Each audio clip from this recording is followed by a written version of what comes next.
मैं दफ्तर के टूर पर मुंबई गया था। कंपनी का काम तो 2 दिन का ही था, पर मैंने बॉस से मुंबई में 1 दिन की छुट्टी बिताने की इजाज़त ले ली थी। तीसरे दिन शाम की फ्लाइट में मुझे कोलकाता लौटना था। कंपनी ने मेरे ठहरने के लिए एक 4 सितारा होटल बुक कर दिया था। होटल काफ़ी अच्छा था। मैं चेक इन कर 10वीं मंजिल पर अपने कमरे की ओर गया। मेरा कमरा काफ़ी बड़ा था।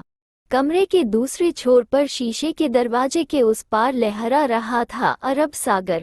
थोड़ी देर बाद ही मैं होटल की लॉबी में सोफे पर जा बैठा।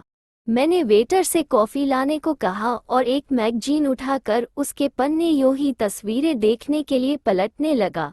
थोड़ी देर में कॉफ़ी आ गई तो मैंने चुस्की। तभी एक खूबसूरत लड़की मेरे बगल में आकर बैठी। वह अपने आप से कुछ बकी जा रही थी। उसे देखकर कोई भी कह सकता था कि वह गुस्से में थी। मैंने थोड़ी हिम्मत जुटाकर उससे पूछा, कोई दिक्कत? आपको इससे क्या लेना देना? आप अपना काम कीजिए, उसने रुखा सा जवाब दिया। कुछ देर में उसका बड़बड़ाना बंद हो गया था। थोड़ी देर बाद में मैंने ही दोबारा कहा, बगल में मैं कॉफ़ी पी रहा हूँ और तुम ऐसे ही उदास बैठी हो, अच्छा नहीं लग रहा है। पर मैंने तुम कहा, तुम्हें बुरा लगा हो तो माफ़ करना। नहीं, मुझे कुछ भी बुरा नहीं लगा। माफ़ी तो मुझे मांगनी चाहिए, मैं थोड़ा ज़्यादा बोल गई आपसे। इस बार उसकी बोली में थोड़ा अदब लगा, तो मैंने कहा, इसका मतलब कॉफ़ी पीने में तुम मेरा साथ दोगी। और उसके कुछ बोलने के पहले ही मैंने वेटर को इशारा करके उसके लिए भी कॉफ़ी लाने को कहा। वह मेरी ओर देखकर मुस्कुराए। मुझे लगा कि मुझे शुक्रिया करने का उसका यही अंदाज था। वेटर उसके सामने कॉफ़ी रख कर चला गया। उसने कॉफ़ी पीना भी शुरू कर दिया था। लड़की बोली, कॉफ़ी अच्छी है। उसने जल्दी से कप खाली करते हुए कहा, मुझे चाय या कॉफ़ी गर्म ही अच्छी लगती है। मैं भी अपनी कॉफ़ी खत्म कर चुका था। मैंने पूछा, किसी का इंतजार कर रही हो क्या? उसने कहा, हाँ भी, न भी। बस समझ लीजिए कि आप ही का इंतजार है, और बोलकर वह हंस पड़ी। मैं उसके जवाब पर थोड़ा चौंक गया। उसी समय वेटर कप लेने आया, तो मुस्कुराकर कुछ इशारा किया, जो मैं नहीं समझ पाया था। मैंने लड़की से कहा, तुम्हारा मतलब मैं कुछ समझा नहीं। सब कुछ यही जान लेंगे, क्यों न आराम से चलकर बातें करें, बोलकर वो खड़ी हो गई। फिर जब हम लिफ्ट में थे, तब मैंने फिर पूछा, तुम गुस्से में क्यों थी? पहले रूम में चले, फिर बातें होंगी। हम दोनों कमरे में आ गए थे। वो अपना बैग और मोबाइल फ़ोन टेबल पर रखकर सोफे पर आराम से बैठ गई। मैंने फिर उससे पूछा कि शुरू में वह गुस्से में क्यों थी, तो जवाब मिला, इसी फ्लो पर दूसरे छोर के रूम में एक बूढ़े ने मूड खराब कर दिया। वह कैसे? बूढ़ा 50 के ऊपर का होगा। मुझसे अननेचुरल डिमांड कर रहा था। उसने कहा कि इसके लिए मुझे एक्स्ट्रा पैसे देगा। यह मेरे लिए नामुमकिन बात थी और मैंने उसके पैसे भी फेंक दिए। मुझे तो उसकी बातें सुनकर एक जोर का झटका लगा और मुझे लॉबी में वेटर का इशारा समझ में आने लगा था। फिर भी उससे नाम पूछा, तो वह उल्टे मुझसे ही पूछ बैठी, आप मुंबई के तो नहीं लगते। आप यहाँ किस लिए आए हैं और मुझसे क्या चाहते हैं? मैं तो बस टाइम पास करना चाहता हूँ। कंपनी के काम से आया था। वो पूरा हो गया। अब जो मर्जी वह करो। मुझे कल शाम की फ्लाइट से लौटना है। पर अपना नाम तो बताओ, मुझे कॉल गर्ल कहते हैं। वो तो मैं समझ सकता हूँ, फिर भी तुम्हारा नाम तो होगा। हर बार कॉल गर्ल कहकर तो नहीं पुकार सकता। लड़की दिलचस्प लगती हो, जी चाहता है कि तुमसे ढेर सारी बातें करूं। रात भर। आप मुझे प्रिया नाम से पुकार सकते हैं, पर आप रात भर बातें करें या जो भी, रेट तो वही होगा, पर बुरे वाली बात नहीं, पहले ही बोल देती हूँ। लड़की बोली। मैं भी अब उसे समझने लगा था। मुझे तो सिर्फ टाइम पास करना था और थोड़ा ऐसी लड़कियों के बारे में जानने की जिज्ञासा थी।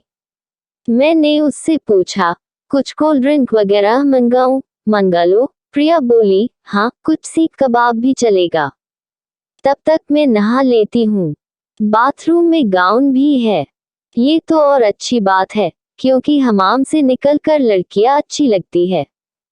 क्यों, अभी अच्छी नहीं लग रही क्या? प्रिया ने पूछा। नहीं, वो बात नहीं है। नहाने के बाद और अच्छी लगोगी। मैंने रूम बॉय को बुलाकर कबाब लाने को कहा। प्रिया बाथरूम में थी। थोड़ी देर बाद ही रूम बॉय कबाब लेकर आ गया था। मैंने 2 लोगों के लिए डिनर भी ऑर्डर कर दिया। इसके बाद मैं न्यूज देखने लगा। तभी बाथरूम से प्रिया निकली। दूधिया सफेद गाउन में वह सच में और अच्छी दिख रही थी। गाउन तो थोड़ा छोटा था ही, साथ में प्रिया ने उसे कुछ इस तरह ढीला बांधा था कि उसके उभार दिख रहे थे। प्रिया सोफे पर आकर बैठ गई। मैंने कहा था न कि तुम नहाने के बाद और भी खूबसूरत लगोगी। प्रिया और मैंने कोल्ड ड्रिंक ली और बीच बीच में हम कबाब भी ले रहे थे। मैंने कहा, कबाब है और शबाब है, तो समा भी लाजवाब है। अगर आपकी पत्नी को पता चले कि यहाँ क्या समा है, तो फिर क्या होगा? सवाल तो डरावना है, पर इसके लिए मुझे काफी सफर तय करना होगा। हो सकता है ताउम्र कल शाम की फ्लाइट में आप जा ही रहे हैं।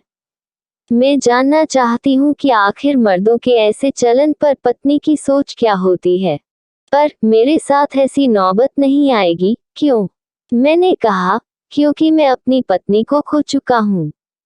27 साल का था जब मेरी शादी हुई थी और 5 साल बाद ही उसकी मौत हो गई थी। पीलिया के कारण उसको गए 2 साल हो गए हैं।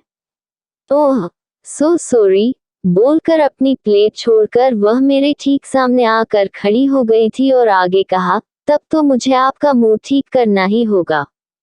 प्रिया ने अपने गाउन की डोरी की गांठ जैसे ही ढीला भर किया था कि जो कुछ मेरी आंखों के सामने था, देखकर मेरा मन कुछ पल के लिए बहुत विचलित हो गया था। मैंने इस पल की कल्पना नहीं की थी, नहीं मैं ऐसे हालात के लिए तैयार था। फिर भी अपने आप पर काबू रखा। तभी डोर बेल बजी, तो प्रिया ने अपने को कंबल से ढक लिया था। डिनर आ गया था। रूम बॉय डिनर टेबल पर रखकर चला गया। प्रिया ने कंबल हटाया, तो गाउन का अगला हिस्सा वैसे ही खुला था। प्रिया ने कहा, टेबल पर मेरे बैग में कुछ सामान पड़ा है, आपको यहीं से दिखता होगा। आप जब चाहें हम इसका इस्तेमाल कर सकते हैं। आपका मुंह भी तरोताजा हो जाएगा और आपके मन को शायद इससे थोड़ी राहत मिले। जल्दी क्या है, सारी रात पड़ी है। हाँ, अगर कल दोपहर तक फ्री हो तो और अच्छा रहेगा। इतना कहकर मैं भी खड़ा होकर उसके गाउन की डोर बांधने लगा, तो वह बोली, मेरा क्या, मुझे पैसे मिल गए। आप पहले आदमी हैं जो शबाब को ठुकरा रहे हैं। वैसे आपने दोबारा शादी की कि नहीं? और आपका कोई बच्चा है क्या? वह बहुत पर्सनल हो चली थी, पर मुझे बुरा नहीं लगा था। मैंने उससे पूछा, डिनर लोगी? क्या अभी थोड़ा रुक सकते हैं? तब तक कुछ बातें करते हैं। ओके, अब पहले तुम बताओ तुम्हारी उम्र क्या है?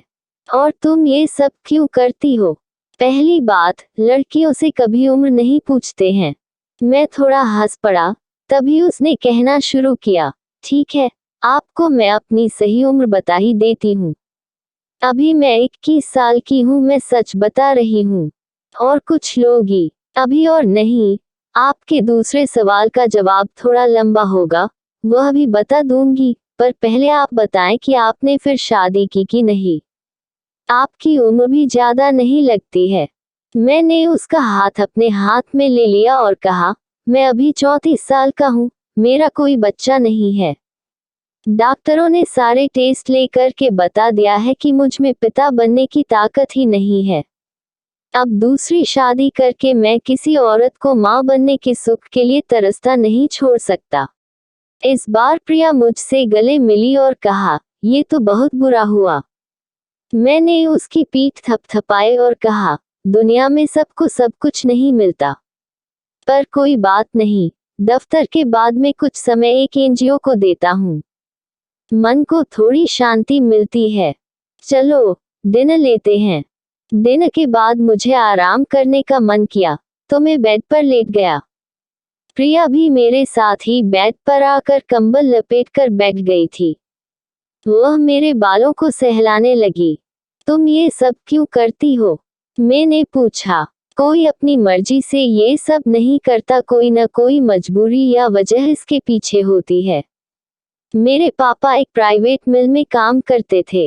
एक एक्सीडेंट में उनका दायां हाथ कट गया था। कंपनी ने कुछ मुआवजा देकर उनकी छुट्टी कर दी। माँ भी कुछ पढ़ी लिखी नहीं थी। मैं और मेरी छोटी बहन स्कूल जाते थे। माँ 3-4 घंटों में खाना बनाकर कुछ कमा लेती थी। किसी तरह गुजर हो जाती थी, पर पापा को घर बैठे शराब पीने की आदत पड़ गई थी। जमा पैसे खत्म हो चले थे। इसी बीच रूम बॉय डिनर के बर्तन लेने आया और दिन भर के बिल के साथ साथ रूम के बिलों पर भी साइन करा कर ले गया। प्रिया ने आगे कहा, शराब के कारण मेरे पापा का लिवर खराब हुआ और वे चल बसे। मेरी माँ की मौत भी 1 साल के अंदर हो गई। मैं उस समय 10वीं पास कर चुकी थी, छोटी बहन तब 6ठी में थी, पर मैंने पढ़ाई के साथ साथ ब्यूटिशियन का भी कोर्स कर लिया था। हम एक छोटी चाल में रहते थे। मेरे एक रिश्तेदार ने ही मुझे ब्यूटी पार्लर में नौकरी लगवा दी और शाम को एक घर में, जहां माँ काम करती थी, खाना बनाती थी। पर उस पार्लर में मसाज के नाम पर जिस्म फरोशी भी होती थी। मैं भी उसकी शिकार हुई और इस दुनिया में मैंने पहला कदम रखा था। बोलते बोलते प्रिया की आंखों से आंसू बहने लगे थे। मैंने टिश्यू पेपर से उसके आंसू पोंछते हुए कहा, सॉरी, मैंने तुम्हारी दुखती रगों को बेमतलब ही छेड़ दिया। नहीं, आपने मुझे कोई दुख नहीं पहुंचाया है। आंसू निकलने से कुछ दिल का दर्द कम हो गया, बोलकर प्रिया ने आंसू पोंछते हुए कहा, पर ये सब मैं अपनी छोटी बहन को सेटल करने के लिए कर रही हूँ। वह भी 10वीं पास कर चुकी है और सिलाई कढ़ाई की ट्रेनिंग भी पूरी कर ली है। अभी तो एक बिजली से चलने वाली सिलाई मशीन दे रखी है। घर बैठे बैठे कुछ पैसे वह भी कमा लेती है। मैंने एक लेडीज टेलर की दुकान देखी है, पर सेठ पहले पैसे मांग रहा है। उसी के जुगाड़ में लगी हूँ। ये काम हो जाए तो दोनों बहनें उसी बिजनेस में रहेंगी। फिर एक अंगड़ाई लेकर उसने कहा, मैं आपको बोर कर रही हूं ना? आपने तो मुझे छुआ भी नहीं। आपको मुझसे कुछ चाहिए तो कहे। मैंने कहा, अभी सारी रात पड़ी है, मुझे अभी कोई जल्दी नहीं, जब कोई जरूरत होगी कहूंगा। पर पार्लर से होटल तक तुम कैसे पहुंची? पार्लर वाले ने ही कहा था कि मैं औरों से थोड़ी अच्छी और स्मार्ट हूँ, थोड़ी इंग्लिश भी बोल लेती हूँ। उसी ने कहा था कि यहाँ ज्यादा पैसा कमा सकती हो, और पार्लरों में पुलिस की रेड का डर बना रहता है। फिर मैं होटलों में जाने लगी। इसके बाद प्रिया ने ढेर सारी बातें बताई। होटलों की रंगीन रातों के बारे में कुछ बातें तो मैंने पहले भी सुनी थी, पर एक जीते जागते इंसान, जो खुद ऐसी जिंदगी जी रहा है, के मुंह से सुनकर कुछ अजीब सा लग रहा था। इसी तरह की बातों में ही आधी रात बीत गई। तब प्रिया ने कहा, मुझे अब जोरों की नींद आ रही है। आपको कुछ करना हो तो बताओ। प्रिया अभी तक गाउन में ही थी। मैंने बीच में ही बात काटते हुए कहा, तुम दूसरे बेड पर जाकर आराम करो, और हाँ, बाथरूम में जाकर पहले अपने कपड़े पहन लो। बाकी बातें जब तुम्हारी नींद खुलेगी तब करेंगे। तुम कल दिन में क्या कर रही हो? मुझसे कोई गुस्ताखी तो नहीं हुई? सर, आपने मुझ पर इतना पैसा खर्च किया और कुछ किया भी नहीं। नहीं नहीं, मैं तो तुमसे बहुत खुश हूँ। अब जाओ अपने कपड़े बदल लो। मैंने देखा कि जिस लड़की में मेरे सामने बिना कुछ कहे गाउन खोलने में जरा भी संकोच नहीं था, वही अब कपड़े पहनने के लिए शर्मसार हो रही थी। प्रिया ने गाउन के ऊपर चादर में अपने पूरे शरीर को इतनी सावधानी से लपेटा कि उसका शरीर पूरी तरह ढक गया था और वह बाथरूम में कपड़े पहनने चली गई। थोड़ी देर बाद वह कपड़े बदल कर आई और मेरे माथे पर किसकर गुड नाइट कहकर अपने बेड पर जाकर सो गई। सुबह जब तक मेरी नींद खुली, प्रिया फ्रेश होकर सोफे पर बैठी अखबार पढ़ रही थी। मुझे देखा तो गुड मॉर्निंग कहकर बोली, सर आप फ्रेश हो जाएं या पहले चाय लाओ? हाँ, पहले चाय ही बना दो, मुझे बैठने की आदत है। और क्या तुम शाम 5 बजे तक फ्री हो? तुम्हें इसके लिए मैं एक्स्ट्रा पैसे दूंगा। सर, मुझे आप और ज्यादा शर्मिंदा न करें। मैं फ्री नहीं भी हुई तो भी पहले आपका साथ दूंगी। बस मैं अपनी बहन को फोन करके बता देती हूँ कि मैं दिन में नहीं आ सकती। प्रिया ने अपनी बहन को फोन किया और मैं बाथरूम में चला गया। जाते जाते प्रिया को बोल दिया कि फोन करके नाश्ता भी रूम में ही मंगा ले। नाश्ता करने के बाद मैंने प्रिया से कहा, मैंने एलिफेंटा की गुफाएं नहीं देखी है, क्या तुम मेरा साथ दोगी? बेशक दूंगी। थोड़ी देर में हम एलिफेंटा में थे। वहां तकरीबन 2 घंटे हम साथ रहे थे। मैंने उसे अपना कार्ड दिया और कहा, तुम मुझसे संपर्क में रहना, मैं जिस एनजीओ से जुड़ा हूँ उससे तुम्हारी मदद के लिए कोशिश करूंगा।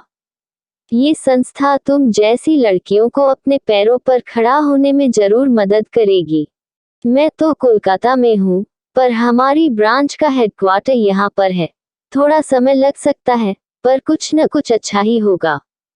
प्रिया ने भरे गले से कहा, मेरे पास आपको धन्यवाद देने के सिवा कुछ नहीं है। इसी दुनिया में रात वाले बूढ़े की तरह दोपाया जानवर भी है और आप जैसे दयावान भी। प्रिया ने भी अपना कार्ड मुझे दिया। हम दोनों लौटकर होटल आए। मैंने रूम में ही दोनों का लंच मंगा लिया। लंच के बाद मैंने होटल से चेकआउट कर एयरपोर्ट के लिए टैक्सी बुलाई। सामान डिक्की में रखा जा चुका था। जब मैं चलने लगा तो उसकी ओर देखकर बोला, प्रिया, मुझे तुम्हें और पैसे देने हैं।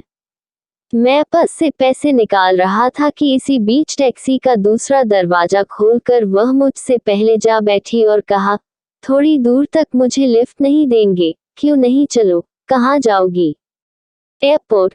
मैंने चौंक कर पूछा, एयरपोर्ट क्यों? क्या मैं एयर ट्रैवल नहीं कर सकती? और आगे से आप मुझे मेरे असली नाम से पुकारेंगे। मैं पायल हूँ। और कुछ देर बाद हम एयरपोर्ट पर थे। अभी फ्लाइट में कुछ वक्त था। उससे पूछा, तुम्हें कहाँ जाना है? बस यहीं तक आपको छोड़ने आई हूँ, पायल ने मुस्कुरा कर कहा। मैंने उसे और पैसे दिए तो वह रोते रोते बोली, मैं तो आपके कुछ काम न आ सकी। ये पैसे आप रख लें। पायल, तुमने मुझे बहुत खुशी दी है। सबका भला तो मेरे बस की बात नहीं है। अगर मैं एनजीओ की मदद से तुम्हारे कुछ काम आऊं तो वह खुशी शानदार होगी। ये पैसे तुम मेरा आशीर्वाद समझ कर रख लो। और मैं एयरपोर्ट के अंदर जाने लगा तो उसने झुककर मेरे पैरों को छुआ। उसकी आंखों से आंसू बह रहे थे, जिनकी 2 बूंदें मेरे पैरों पर भी गिरी। मैं कोलकाता पहुंचकर मुंबई और कोलकाता दोनों जगह के एनजीओ से लगातार पायल के लिए कोशिश करता रहा। बीच बीच में पायल से भी बात होती थी। तकरीबन 6 महीने बाद मुझे पता चला कि एनजीओ से पायल को कुछ पैसे ग्रांट हुए हैं और कुछ उन्होंने बैंक से कम ब्याज पर कर्ज दिलवाया है। एक दिन पायल का फोन आया। वह भरी आवाज में बोली, सर, आपके पैर फिर छूने का जी कर रहा है। परसों मेरी दुकान का उद्घाटन है। ये सब आपकी वजह से हुआ है। आप आते तो दोनों बहनों को आपके पैर छूने का एक और मौका मिलता। इस बार तो मैं नहीं आ सकता, पर अगली बार जरूर मुंबई आऊंगा तो सबसे पहले तुम दोनों बहनों से मिलूंगा। आज मुझे पायल से बात करके बेशुमार खुशी का एहसास हो रहा है और मन थोड़ा संतुष्ट लग रहा है। दोस्तों, आपको ये कहानी कैसी लगी कमेंट सेक्शन में जरूर बताइए। अगर कहानी अच्छी लगी हो तो वीडियो को लाइक और शेयर करना मत भूलिए। इसी जैसी और कहानियाँ पाने के लिए चैनल को सब्सक्राइब करके बेल आइकन पर ऑल सेट कर दीजिए, जिससे कि जब हम कोई नई वीडियो अपलोड करें तो वो पहुंचे आपके पास सबसे पहले। तो मिलते हैं नेक्स्ट वीडियो में। Till then take care and keep smiling. Bye bye.